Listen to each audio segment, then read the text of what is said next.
Hi guys, you're welcome back to the channel. My name is Kemafrik in case you're new here. So prior to now, I've often heard people say, okay, build structure for your business and all that, and not many people explain what it means to actually build structure for a fashion business or even for a business generally. It's something I started learning more about recently, and I'm currently working on that for Kemafrik Fashion Academy. And I thought, why not? Let's talk about this on the channel. Once again, you're welcome to Kemafrik. First and foremost, you need to understand that there's a difference between being self-employed and being an entrepreneur. There's nothing wrong with being self-employed, but you have to constantly keep thinking of growth and ways to, establish your business, make it better, bring in more people. When your business starts involving other people, that's you now need to hire other people and all. You're tending towards becoming an entrepreneur and an employer of labor. That's even make it more important that you start creating structure in your business, as you can easily get frustrated because there's a way to manage humans that needs to be learned if you want your fashion business to grow and you want happy people working around you. The first step is to decide on the people you need to work with.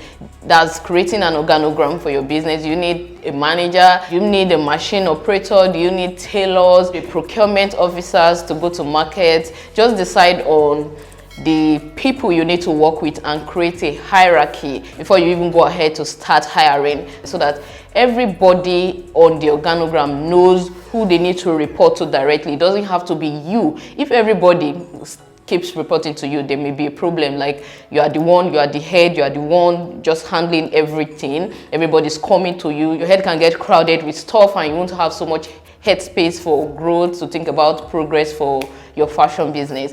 Don't hire more than you can afford currently. It's okay to say, okay, I just need one person, I just need 2 people for now, or I just need 5 people for now. It is okay. So work with your current cash flow, know those that you can afford to hire. In addition to creating the organogram, write out the duties and responsibilities of each of these people in your organogram. Let's say you have a head tailor. Write out all the duties of the head tailor. Okay, probably the head tailor is supposed to, inspect the work of all the other tailors, ensure that they do their job right. Is the head tailor supposed to cut fabric for them, or all of those things? This does not just even apply to fashion business, also to fashion school. Okay, you may need a head teacher. Okay, let's even say you have teacher for each session. Let's say you have beginners, intermediates, advanced. Let each one of them know the topics they are supposed to handle, and that way there will be no confusion. Okay, there's a need to have specific roles so that your workers will not be like confused. Okay, what's my duty, what is not my duty,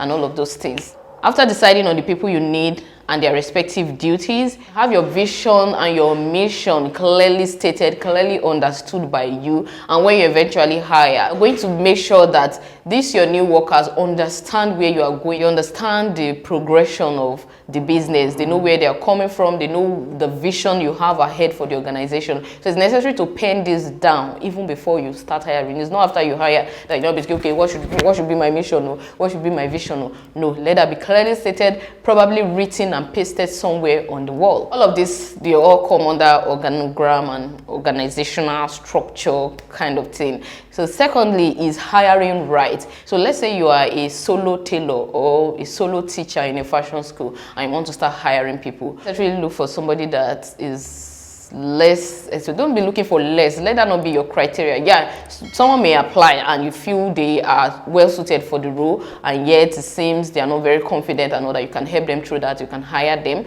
but let that not be the criteria that you are looking for. So hire the right type of people that are qualified for the role that you want. If you need fabric bidder, instead of going for like a general tailor, you may want to employ somebody who already is a fabric bidder, that is specialized in fabric bidding, or who at least has an interest and is ready to learn fabric bidding. Don't bring people from another passion that think you can dump what you want on them. They are going to struggle through it.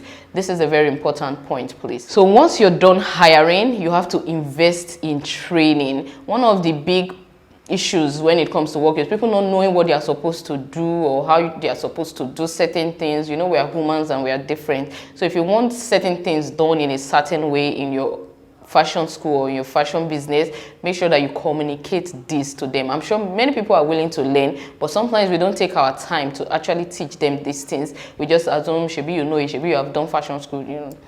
No, please take time, teach them. This should happen like before they even start working with you, so that you don't start having like issues from the beginning. Okay, training is very important. Not just that, train them in the work culture, your own work culture. Let them understand how you work.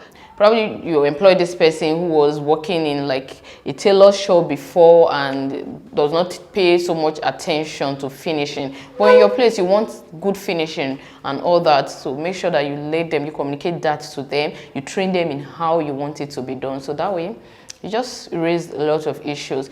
Let there also be a standard operating procedure. If you're operating a fashion house and a client comes in, let your workers not start to be confused. Okay, madam is not here, madam is here, madam is not here. That's one of the things creating a structure in your business can help you avoid, such that even if you are not physically there, your workers know what to do. So let them know what is first when a client comes in. The process, okay? Are they supposed to entertain the guest first? So that if A is not available, when B does the same thing, they will understand that, okay, this fashion house or this fashion school, this is how they run things.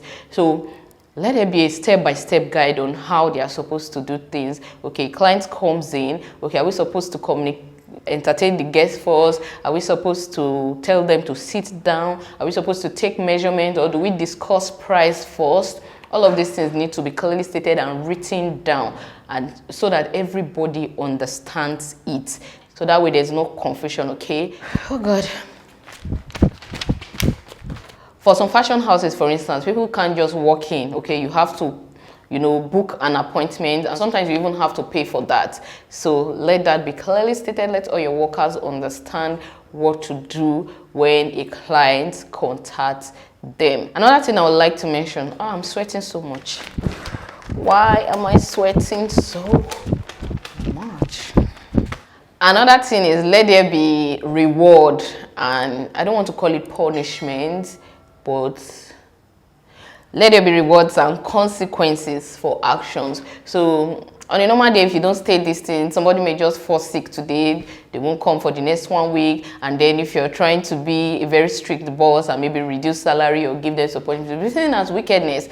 But if these things are clearly written down and, you know, communicated appropriately, everybody knows the consequence of missing work. Everybody knows the reward for going the extra mile. Let it not just be consequences, include rewards. Okay, for this your worker that has been, or this your tailor that made more than usual outfits, this is the extra reward you get if you make more than, do you understand? So those things motivate people to want to work more. Create a reward system, create a consequence system. I don't know if I should call it punishment now, but let there be stated rules, okay? Let them know how many days off they can have in a month or in a year or in a quarter, and let them know what is overboard. So that way, when you start, you know, implementing those consequences, you won't be seen as a bad person because it is already clearly stated out. Another thing I would like to say here is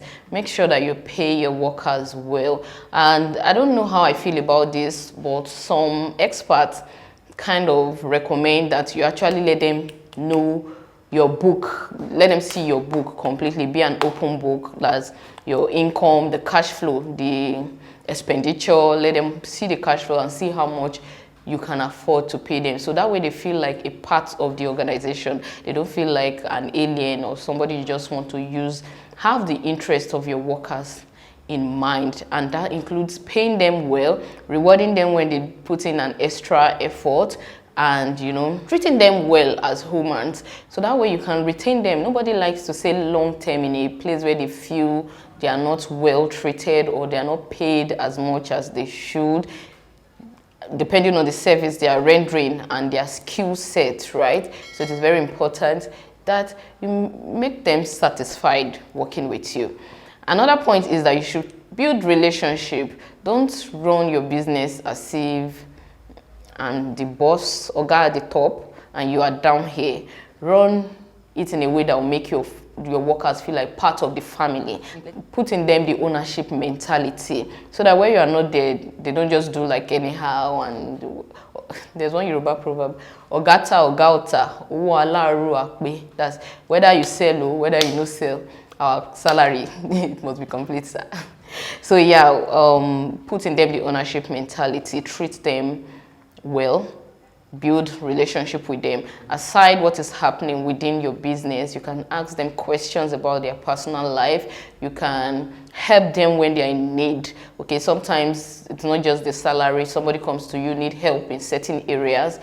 Be ready to, you know, assist as much as you can afford to, and be interested in their growth. And that's where training also comes into place.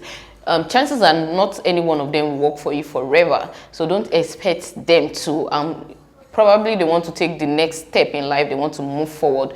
Don't stop them, don't get angry, rather, you know, start the process all over again. It can be stressful, especially if you have invested so much in them already. Yeah, it can be disturbing. But at the beginning, when you are employing them, let them know that like the minimum work time, like when you employ, you can, I didn't even mention this earlier on, they have to sign memorandum of understanding. Sorry guys, I'm sweating so much.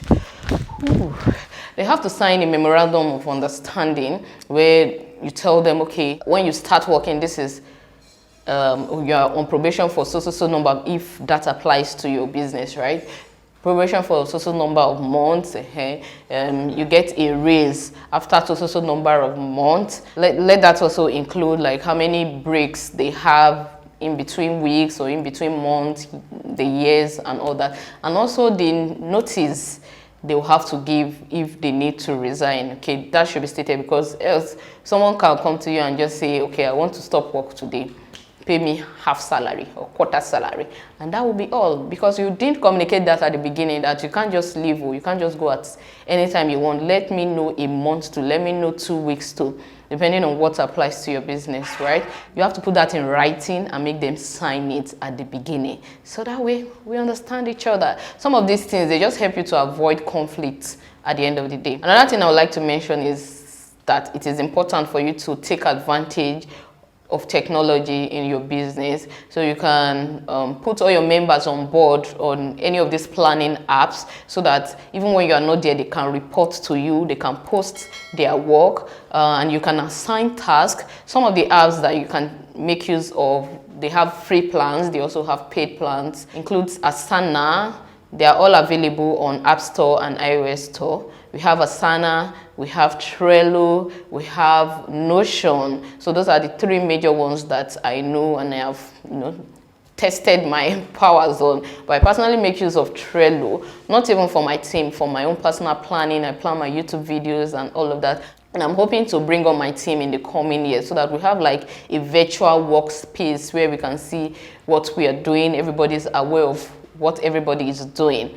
Lastly, I know some of you are very reluctant to hire because you feel if I hire this person now I have to pay salary. The truth is, when you hire someone, you are increasing the capacity of your business. It may not bring immediate gain, probably not that month, but with time you see that you are more effective and you're actually producing much. I've seen that happening to me a couple of times, where I was just anxious.